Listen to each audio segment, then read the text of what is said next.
जिस प्रकार से लोग कहते हैं कि गंगा स्नान करेंगे तो हमारा तारन तरन होगा, हमारे पापों को मोक्ष हो जाएंगे, गंगा जी हमारे पापों को रख लेंगी।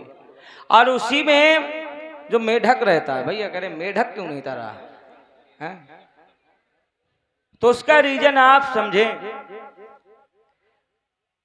जैसे हम ये भाव बनाकर गए गंगा में स्नान करने के लिए कि हम गंगा में स्नान करेंगे, गंगा में स्नान करेंगे तो हमारे पाप धुल जाएंगे, लेकिन वो पाप तो सच में धुल जाते हैं।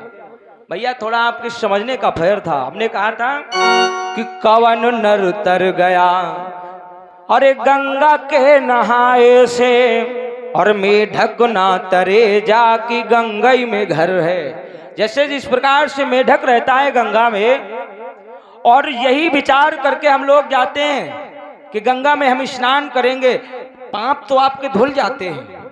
लेकिन गंगा जी जब इस मृत्युलोक में आई थी ब्रह्मा जी के पास से, क्योंकि ये गंगा जी कहाँ रहा करती थी?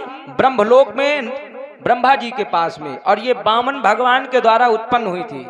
वामन भगवान के अंगूठे से गंगा का जन्म हुआ, गंगा उत्पन्न हुई।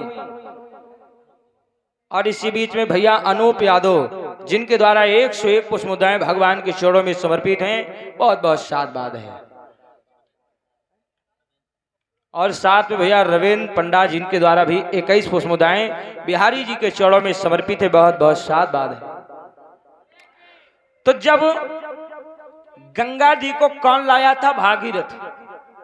और जब गंगा जी इस मृतलोक में आ रही थी, सबसे पहले ब्रह्मा जी ने अपने कमंडल से जब छोड़ा ऊपर से, जब ऊपर से छोड़ा तो भगवान भोले भंडारी ने अपनी जटाओं में गंगा जी को धारण किया। और जटाओं में धारण करने के बाद भगवान भोले भंडारी ने अपनी जटाओं से गंगा जी को छोड़ा, तो उसमें से 3 गंगा तैयार हुई, मंदाकिनी, भक्ति, और जो स्मृत लोक में आई वो गंगा कहलाई। ध्यान देना, गंगा 3 है, एक नहीं।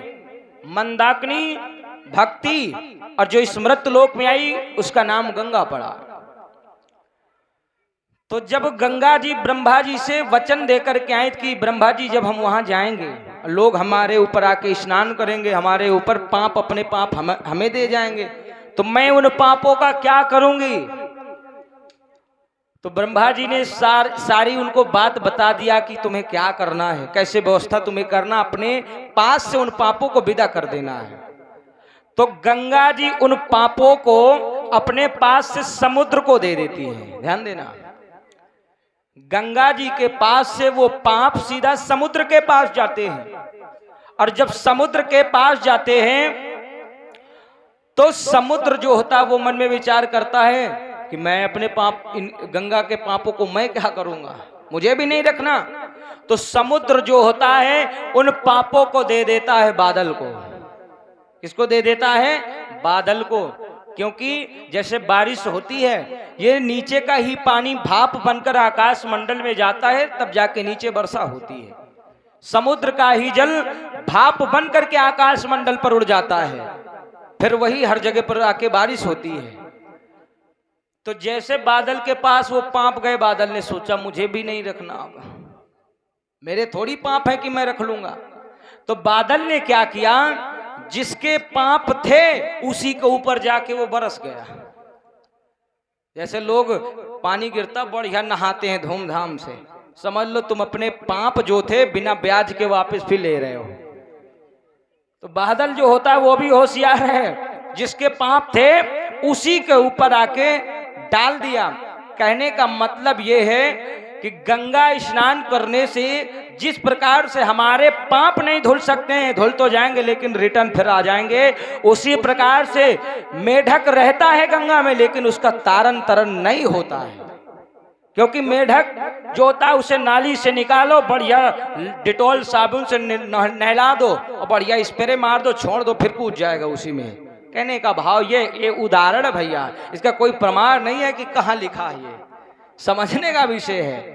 ये मेढक वाली बात जो है ये केवल आपके समझने का विषय है कि जिस प्रकार से मेढक नहीं तर सकता है उस गंगा में जो 24 घंटा रहता है, हम लोग आज गए बढ़िया अमावस से स्नान करेंगे, पाप तो धुलेंगे लेकिन रिटर्न आएंगे। उससे अच्छा आप ये करो कि आप पाप ही ना करो, तो आपके पाप धुलने का अवसर ही ना आपको दोबारा मिले कहीं।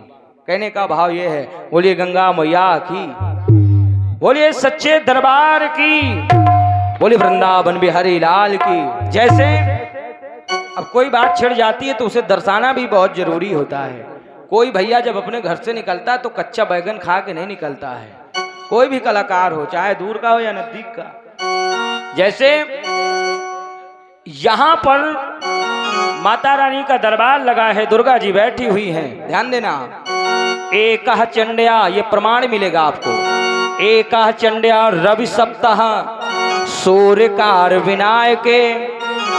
जैसे आप दुर्गा जी के मंदिर में जाते हैं, जैसे ये माता रानी बैठी हैं, या फिर कोई माता रानी का मंदिर हो, लक्ष्मी जी हो, गौरी जी हो, सरस्वती हो, काली जी हो, दुर्गा जी हो, कोई हो, माताओं में किसी का मंदिर हो, तो जब आप वहां पर जाते हैं तो माता रानी की लोग परिक्रमा करते हैं। परिक्रमा करते हैं कि नहीं करते हैं? तो परिक्रमा कोई कहता है नक्की कर लो भैया, चाहे 5 कर लो, चाहे 7, चाहे 11। कहते हैं ना, नक्की कर लो चाहे 5 या 7 या 11। लेकिन ऐसा नहीं है, ये श्लोक कह रहा है। एकह चंड्या रवि सप्ताह, दुर्गा जी की परिक्रमा केवल एक होती है। कितनी? एक परिक्रमा की जाती है जो फलदायक परिक्रमा होती है, अन्यथा दिन भर घूमते रहो कोई फल मिलने वाला नहीं है। एका चंड्या रवि सप्ताह, सूर्य भगवान का अगर मंदिर हो तो सूर्य भगवान की परिक्रमा होती है 7, गणेश जी की परिक्रमा होती है 4, लेकिन कहते 4 चौपट होता है। कहते हैं ना लोग कि 4 चौपट है, नक्की करो, लेकिन ऐसा नहीं है। गणेश जी का अगर मंदिर हो तो उनकी परिक्रमा 4 होती। और शिव प्रदक्षिणम सोम सूत्र नालांघते, अगर भगवान शंकर का मंदिर हो तो इस श्लोक कह रहा है शिव प्रदक्षिणम सोम सूत्र ना लांघते। अगर भगवान शंकर का मंदिर हो तो उनकी केवल आधी परिक्रमा होती है, क्योंकि ये श्लोक कह रहा है सोम सूत्र ना लांघते। सोम सूत्र किसे कहते हैं? सोम सूत्र को नहीं लांघना चाहिए। जो शिवलिंग में पानी डालते हैं, जल चढ़ाते हैं भगवान शंकर के ऊपर, और जो नाली से फिर बाहर आता, जो नाली बनी रहती है, उसे सोम सूत्र कहते हैं। और जब हम घूम के आते हैं, अगर सोम सूत्र को लांघ गए तो हमारी परिक्रमा व्यर्थ चली गई। तो इसलिए शिव प्रदक्षिणम सोम सूत्र ना लांघते। भगवान शंकर का अगर मंदिर हो तो उनकी परिक्रमा केवल आधी होती है। ध्यान रखोगे ना रविंद्र? हैं? हाँ, ध्यान रखना है, भूल मत जाना। दुर्गा जी का मंदिर हो, माताओं में किसी का हो, देवियों में, उनकी परिक्रमा 1 होती है। सूर्य भगवान का मंदिर हो, उनकी परिक्रमा 7 होती है। गणेश जी का मंदिर हो तो उनकी परिक्रमा 4 होती है। और भगवान शंकर का अगर मंदिर हो तो उनकी परिक्रमा आधी की जाती है। ये फलदायक परिक्रमा होती है, अन्यथा दिन भर घूमते रहो कोई फल आपको नहीं मिल सकता है। बोलिए भक्त और भगवान की, बोलिए सच्चे दरबार की, बोलिए वृंदावन बिहारी लाल की, बोलिए स्थान देवता की।